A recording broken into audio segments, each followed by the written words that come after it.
It's a story of the lengths to which people will go to rescue the ones that they love.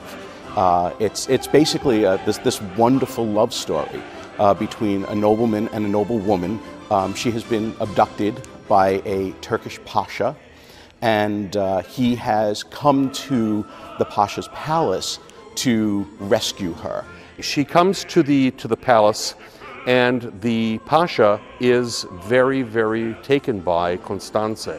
As a result, he of course wants her in his harem. But the interesting part about this is that Mozart has tried to show the Turks as being more humane. And therefore, the pasha does not go out and ravage and rape Constanze. He tries to give her free will. He tries to tell her that, you know, it is your decision. I want you to love me because you want to love me, not because I am forcing you to.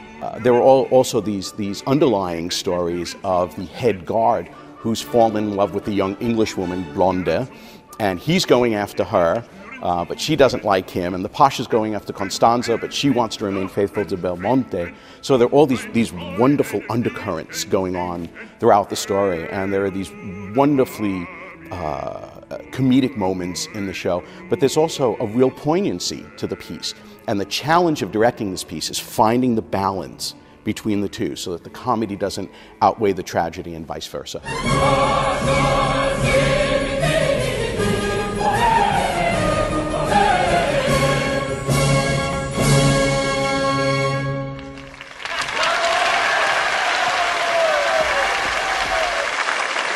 Well, Herr Mozart, a good effort. Oh, well, decidedly that. An excellent effort. So, then you liked it. You really liked it, sire. Well, of course I did. It's very good. Of course, now and then, just now and then, it seemed a touch, how shall one say, Director? Too many notes, Your Majesty. Exactly. Very well put.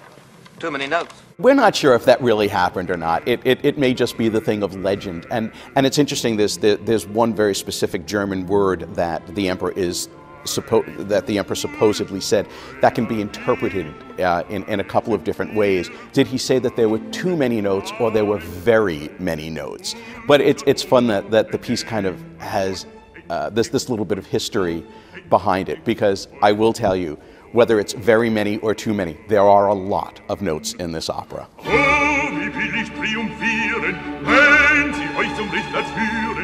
What's so interesting about this piece is that this is one of the 5 big Mozart operas, and I've worked on the other 4 extensively. What singles this piece out from the others is that there are very, very extended pieces of music that need to be staged where there's no singing, and yet you need to tell story through that music. And also, the story, for the most part, is advanced through dialogue, which in this production we're doing in English. We're doing the opera in German. We're doing all the singing in German, but we're doing all the dialogue in English, so that it's very, very easy for the audience to understand, because there is an enormous amount of dialogue in this show. The odd part about doing the pasha in the Abduction from the Seraglio is that I do not sing. I am just here with a speaking part, and it's only the 2nd time in my career that I have ever done a speaking role.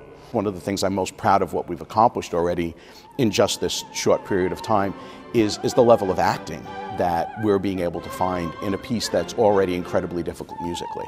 And as actors, you have to make up your own rhythms and your own inflections and whatnot, whereas as singers we have all of that written out for us. Singers are expected to be more versatile than they've ever been before, and they're all very well versed in taking these dialogue sections and just being actors.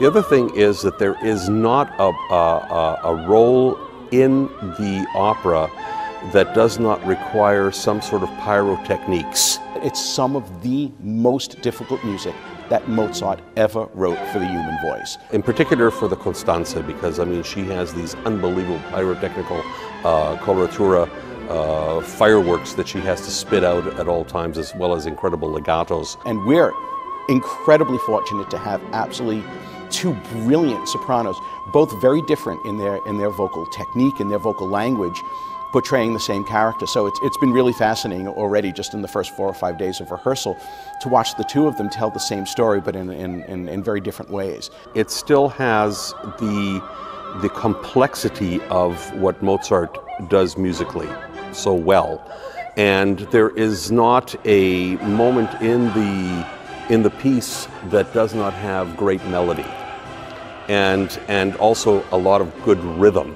I think because I started as a singer in the business, I come with a great love and a great respect for the music, and I hope that that is what I base all of my work on.